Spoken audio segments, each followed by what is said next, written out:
So you were on your way to New York. Was this your first time in New York? No, I'd driven to New York in 1949 in a Model A, which, while visiting a friend of mine, was another guy's Model A. And while we were visiting a friend of mine who was attending Columbia at the time, the radiator froze. So driving back to L.A., Not to to Chicago, we had to keep pouring liquid solder down the radiator, and I mean, the gaping holes. And eventually, the car just totally broke down in Arlington, Ohio, in a blizzard. And we hitchhiked. Fortunately, got a ride right away into Chicago. And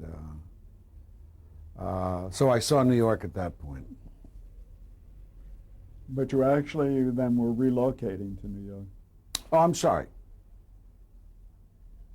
I came into New York also during the Army. Being stationed at Monmouth, I would get weekend passes and come in to New York and either stay with friends or at the Y. Right. But this then was a relocation to New York. Yeah. In what, like 55? Right. And you were going to pursue your acting career. Hopefully. I didn't know how I was going to do it. Several members of the company were already there, the most successful being Zora Lampert.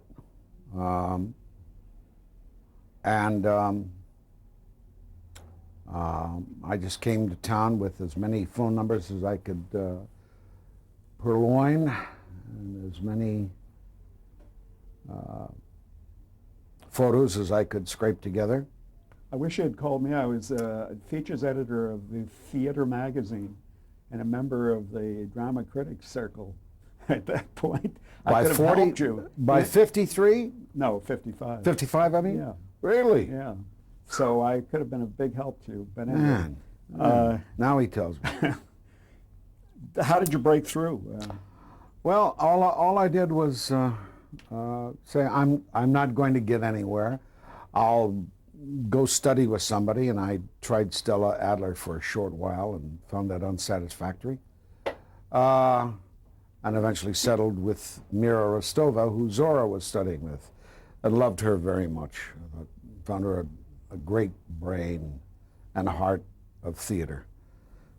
In the meantime, I said, I'm not going to get a job. I'm just going to go to every producer, everybody, whatever periodicals were circulating in New York at the time, to tell you what was casting, what wasn't casting. And I'm just going to go and drop my picture off, and they can throw it right in the wastebasket. And by that, I'll learn the city and be doing something to achieve. And through friends, I got a one-nighter at the Phoenix Theater in December, where I did a walk-on.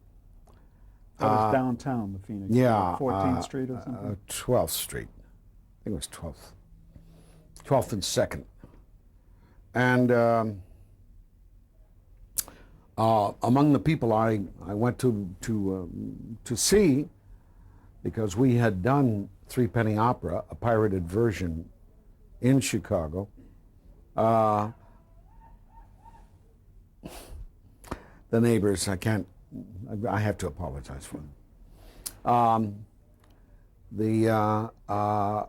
I came to see the successful production ongoing at the Theatre de Lys at that time of Threepenny Opera. That was off-Broadway. Off-Broadway. And it was a great big hit. Oh, yeah. Yeah. So I went to see the producers. They were very nice to see me, Carmen Capalbo and Stanley Chase. And I wryly apologized for what my company had done back in Chicago.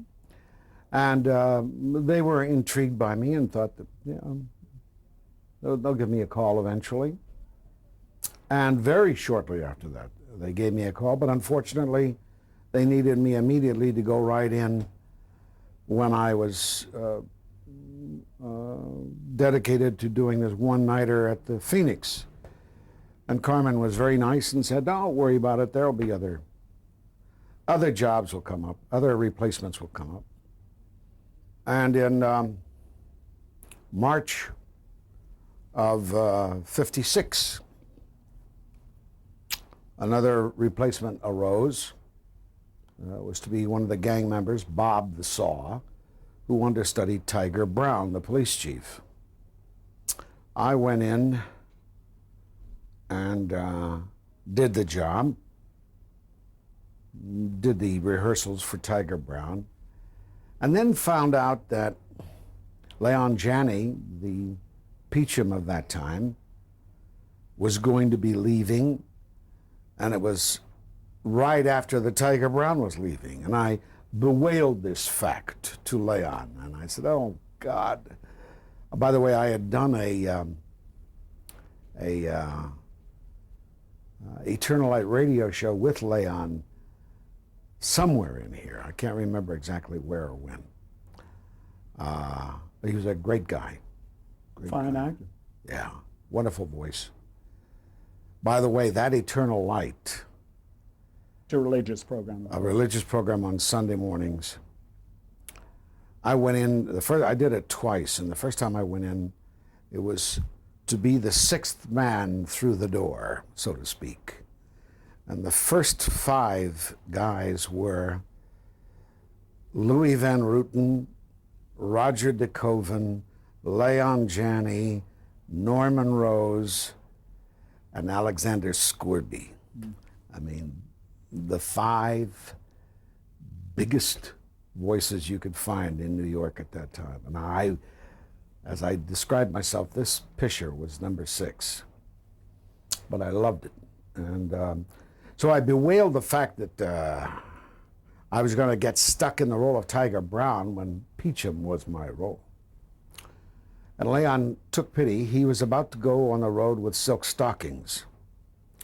So I said, I'll tell you what, I'll give my notice early and tell them to give you a shot at it. And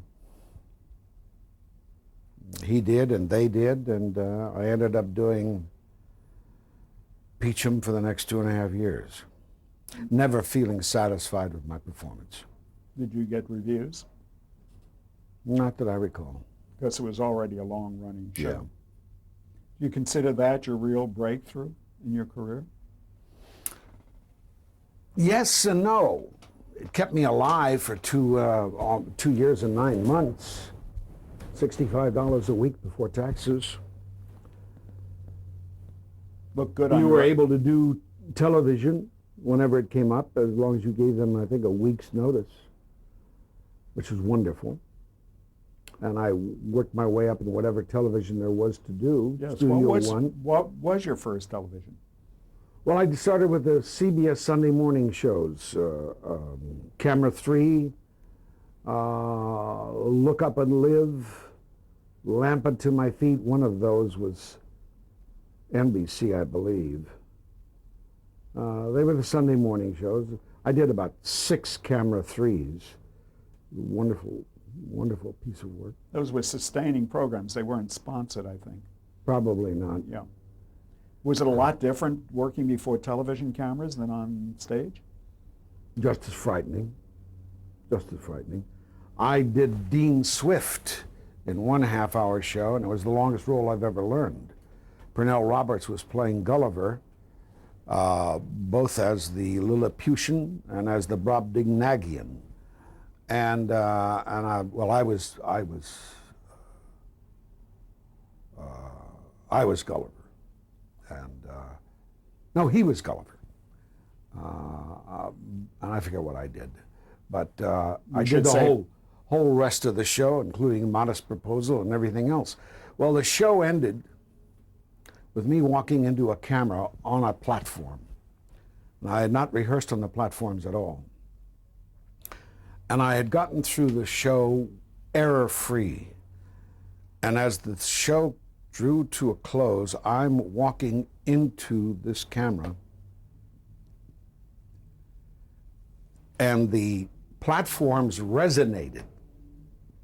So as I walked, it was boom, boom, boom, and I'm reciting this poem, and it distracted me. And suddenly a glitch appeared in my brain, and as I'm walking into that lens, I forget the last 4 or 2 lines of the poem, and I create and fabricate, walking into that lens, I mean, the most intense terror in the world. I'm thinking of millions of people watching my face. Nobody picked up on it. So either I somehow retained enough of the lines, or they were close enough that nobody knew.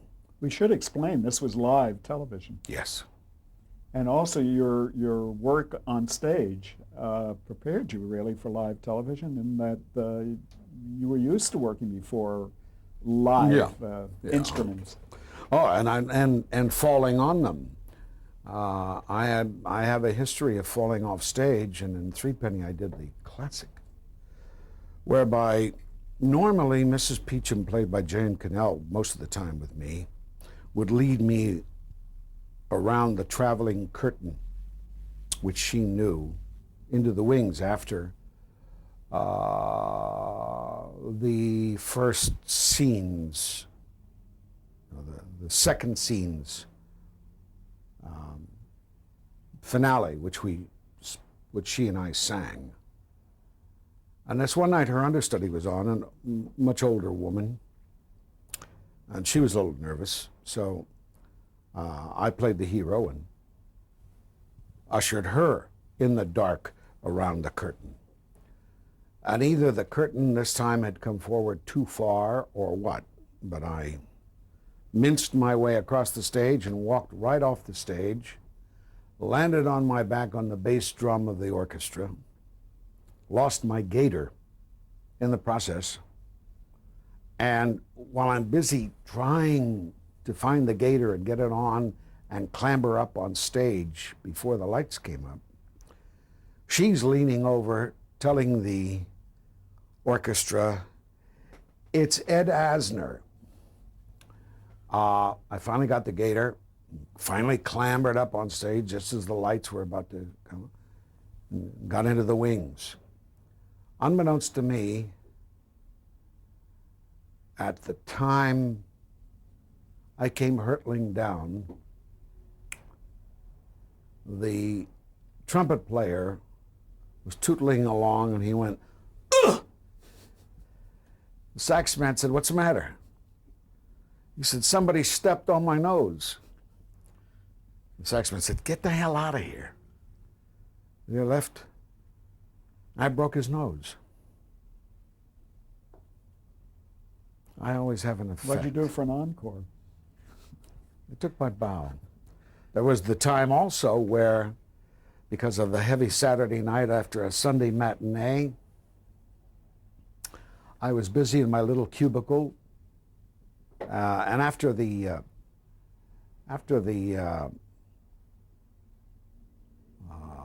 intermission, I don't come on until well into the second act.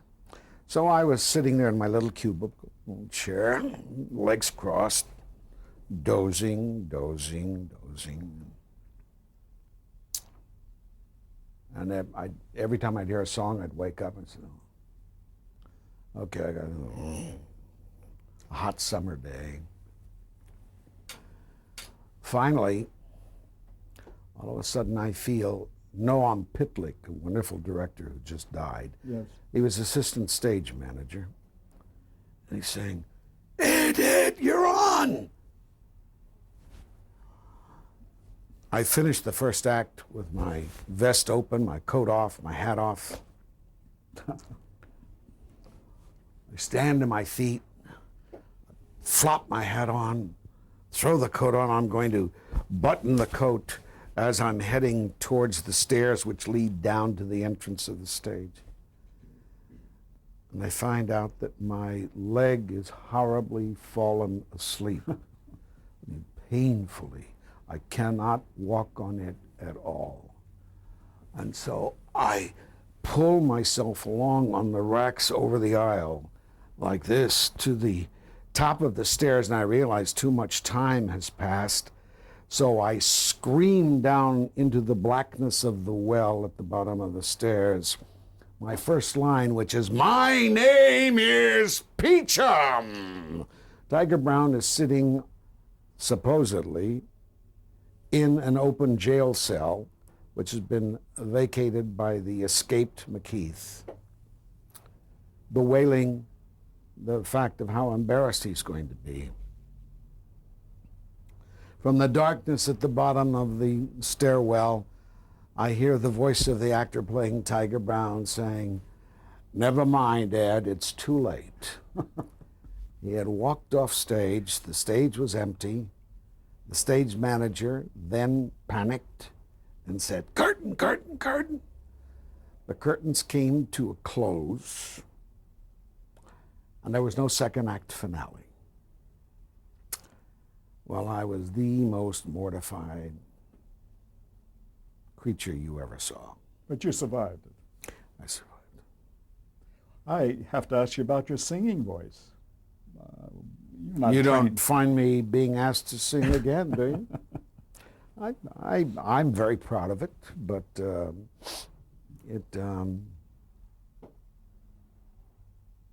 it's nothing I pursue. But it was enough to get you through that role. I mean, obviously you embarrassed yourself in the role. Jerry Orbach and I were buddies at the time, and he was playing the street singer, and then McKeith, he was understudying McKeith. John Aston was in the show. Jerry Stiller was in the show. So many wonderful performers. Lee Arthur. Did television pay better than the $65 you were Oh, making? God, yeah. Yeah. I can't remember what we got, you know. It would be silly of me to try to quote now, but... Do you have an agent? Did you have an agent? I had an agent. Mm-hmm. First it was Lucy Kroll, and then I eventually left her for a guy named Ted Meyer. And were you looking to get into a series? You didn't really get into series in New York in those days. You had to go to California for that. I just looking to get into whatever I could. But didn't you get into a series with Beverly Garland called Decoy? No, that was just a one shot. You were just a guest. 3-day film shot. This was a syndicated series. Yeah, and oh, what's his name who directed Cool Hand Luke? Stuart Rosenberg. Teddy Sills had hired me, and then Teddy Sills got the flu, and Stuart Rosenberg came on to finish it. And he couldn't stand anything I did. I could do nothing right for the man. Couldn't walk right, couldn't hold my hands right, didn't bring the right wardrobe. That was, it's one of the 2 times I've been picked on as an actor. And I'm not talking about disagreeing, I'm talking about, you let off certain pheromones when you're, it's like fish in the sea, and the shark knows which one is sick. And I guess the director knows which actor is insecure. And They feed off of that. they feed off you. And I've seen it done to a lot of other actors, and my great regret is that I never stood up for any of them. Doesn't only happen on stage or in acting. No. It happens in life generally. Yeah. You were in some famous live dramas. You were in Studio One, I think, during that time. Have any recollection of anything unusual with that? Well, there was the time I'd been doing small roles on Studio One, And then the call came down that they wanted me for this one Studio One role, and it was called as one of the leads. What they were going to do was do a show on the Orson Welles' War of the Worlds. And I was going to be one of the radio actors. I said, yeah. Conveyed the word to my successful older brother in Kansas City and my mom. My older brother, being a glory hog, called the paper, the Kansas City Kansan, that is, the smaller paper, to say I was doing a lead on Studio One, and a big picture of me in the paper, article about me doing this lead on Studio One. The show came on, or I got the script, I saw what I was doing. Yeah, it showed actor 1, 2, and 3 doing the radio show, and then it would cut to all the phenomenal vignettes that were taking place around the country, the people who took the show for real. And they, of course, were the featured performers. The actors performing on the radio show were loxes, didn't mean anything. And when I saw that that article had come out with my picture and everything, I wanted to crawl in the deepest hole possible. Oh, God, was it embarrassing. So I did, in terms of television itself, I really didn't get going on television until I was cast in an omnibus on Capital Punishment. Joseph Welch was the host. Please explain to... Joseph Welch, who was the great defense, well, not defense, he was the lawyer for the Army, I guess, in the Army McCarthy hearings. I think it's correct to say defense. He Well, was defending McCarthy the was- Army yeah. against McCarthy. Yeah, but I don't know who was being, whether McCarthy was being forced to retract or Oh, the Army he was being attacking the Army. Yeah. Yeah. Oh, I know. And he made the famous utterance when McCarthy attacked a particular young associate of Welch's, and Welch said something akin to, "At long last, sir, have you no decency? Have you no shame? Yeah. Have you no shame?" And it was like one of the death knells for McCarthy. So you played Welsh? No, he was the host. Oh. And it was on capital punishment, showing the various aspects of capital punishment over the years. And I played the modern condemned man who should have, it was an act of passion, and he should not have been executed, but at that time was. And it was a good role, and I did it well, and people thought it would really lead to something for me, but it didn't. My real break in New York came from doing Naked City. I did the Naked City that starred Robert Duvall, and that led to my doing. First I did for the Burt Leonard organization, who produced Naked City and Route 66. First I did a Route 66.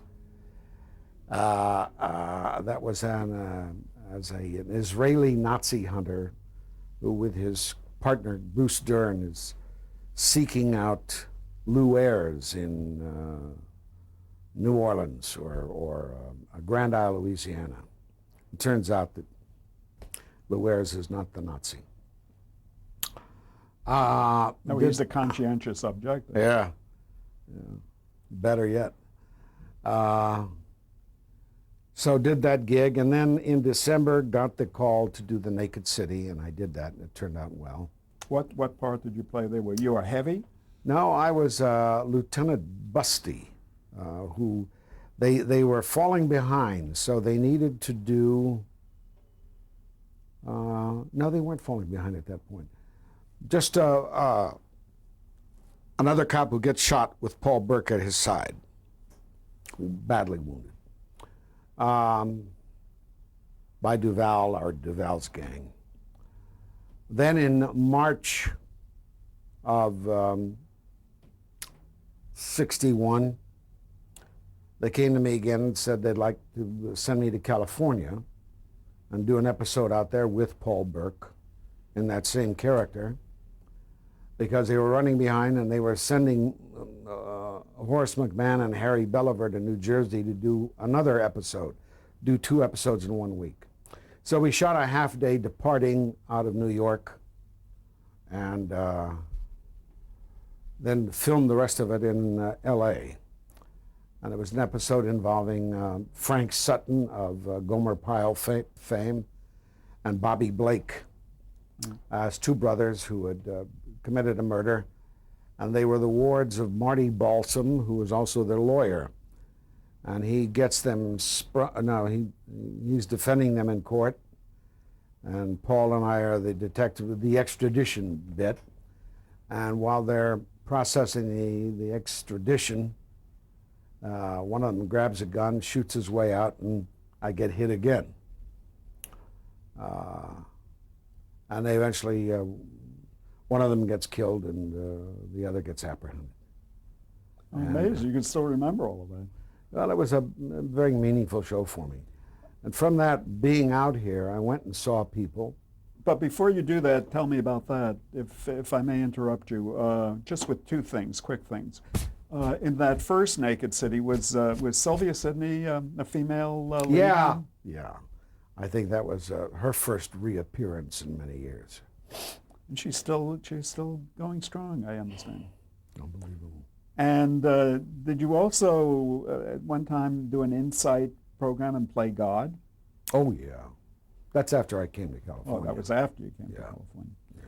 Okay, so you now, decide to relocate to... Well, I had done a Broadway show, and it was a great disappointment to me. What was that Broadway Face show? of a Hero. And Was that with Jack Lemmon? Jack Lemmon. And I was just so disappointed that... You finally made your Broadway debut. Yeah. I was disappointed the way everything was handled. Harold Clurman was eventually brought in to buck the show up, but it didn't work. Only a few performances, as I recall. Oh. My research shows 36 performances. Okay. Yeah, that's more than a few. Was that, yeah, I guess that's true. Did your parents get some nachas out of your career at this point? Well, my dad died in